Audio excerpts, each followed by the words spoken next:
to name people in these lawsuits. We're not going to do it in interviews. We're not going to do it, without doing our due diligence, because obviously, these types of allegations are very hurtful to people if they're not true, and very hurtful, frankly, if they are true. But if they're true, you shouldn't have been in the room and you shouldn't have been participating. So I anticipate that we're going to start filing lawsuits, and it may not be big names at first, but we have a long list of names, and you might imagine in situations like this, that when a victim tells us that this person was in the room or this person participated, we want to do as much due diligence as humanly possible before we file that case, because in the United States, in almost every state, public filings are in fact public, and when you name somebody in a lawsuit, the press is going to pick it up, and we're aware of that. So we're going to make sure that we dot our I's and cross our T's, and I expect that there will be some people named in these lawsuits that will raise some eyebrows.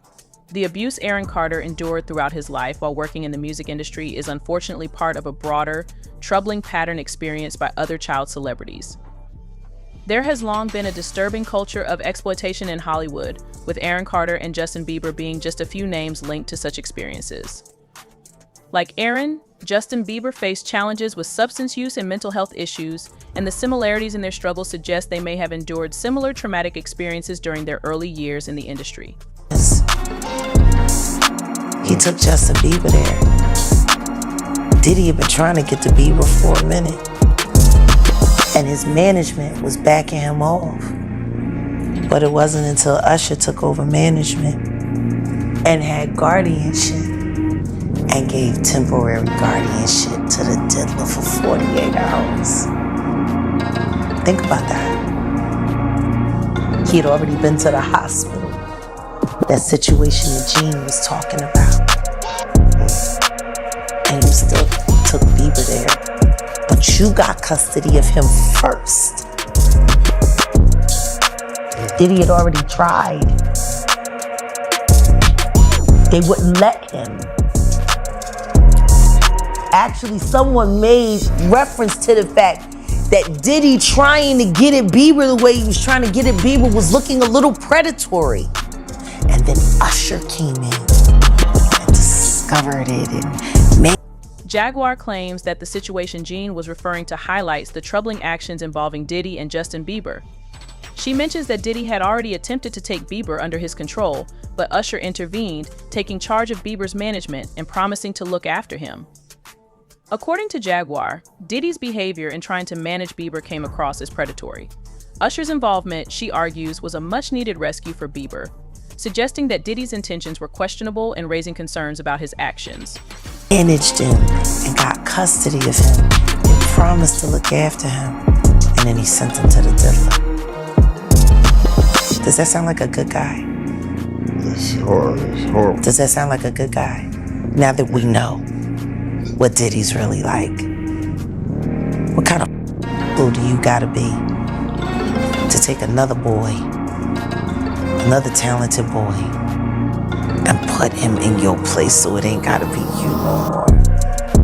Because that's what pedophiles do. They get victims, and then once they get to a certain age and they get too old for them to enjoy them, they send them out to go get other young kids. Now, if Usher is a procurer, and if Usher knew what was gonna happen to any of those young children that he took to the Flavor Freak office, he a good guy. Especially considering what happened to him, especially considering that he sat Howard Stern, and Howard Stern said, "Would you send your kids to Puffy's Flavor Camp?" And his immediate response was, "Hell no!" So it's good enough for everybody else's kids, but it's not good. Aaron's mother has repeatedly stated that she believes her son was murdered and that the case should be reopened for further investigation. She points out the striking similarities between Aaron's death and those of other figures in the music industry who have met untimely ends, with their deaths often being made to look like accidents or suicides. People with no prior health issues suddenly vanish, leading to speculation about a darker truth hidden beneath these tragic events.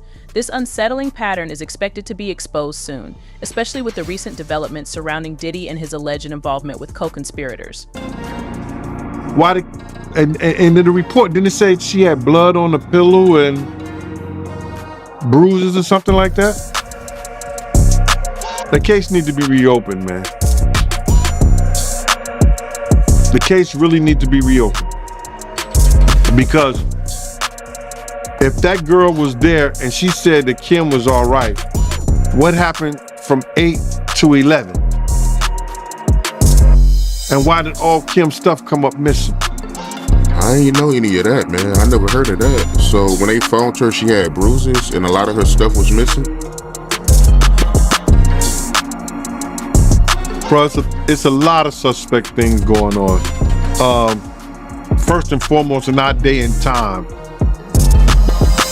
other than a house key,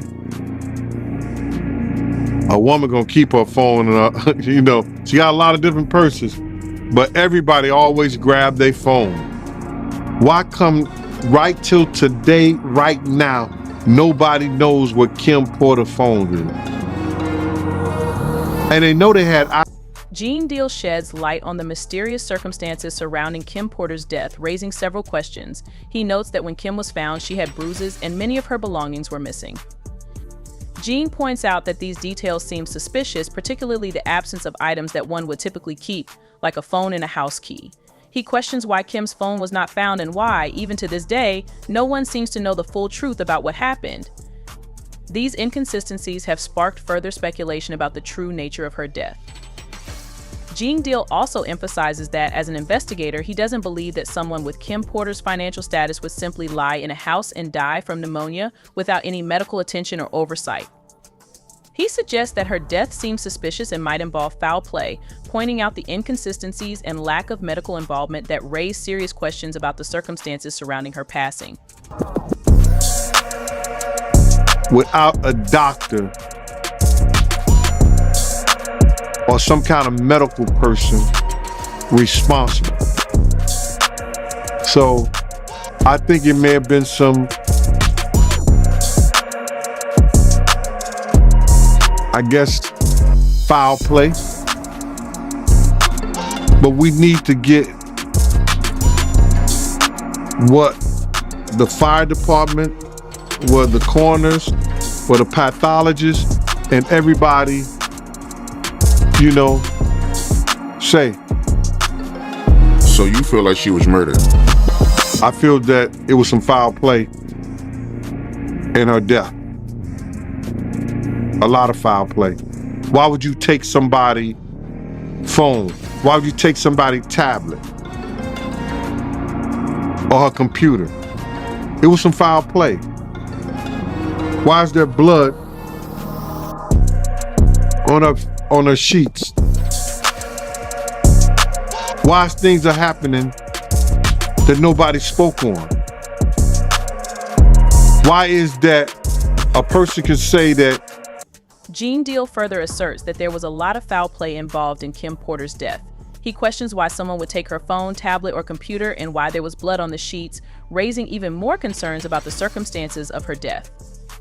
He points out that there are many unexplained details that haven't been addressed, including the fact that someone claimed to have left at 8 in the morning, stating that Kim was alive at the time. These inconsistencies, according to Gene, suggest that something far more sinister may have occurred. Jaguar Wright has also spoken out about Diddy's alleged involvement in the cover-up of his ex-wife Kim Porter's murder, insisting that the case needs to be reopened. She highlights a disturbing pattern in Diddy's career, where he has allegedly eliminated anyone who posed a threat to his success, citing his actions with executives at Uptown Records as an example. Jaguar questions how Diddy managed to rise so quickly from an intern to the face of a multi-billion-dollar production studio, and more troublingly, why everyone who has stood in his way seems to end up dead. These suspicions fuel ongoing concerns about Diddy's possible role in darker, hidden actions.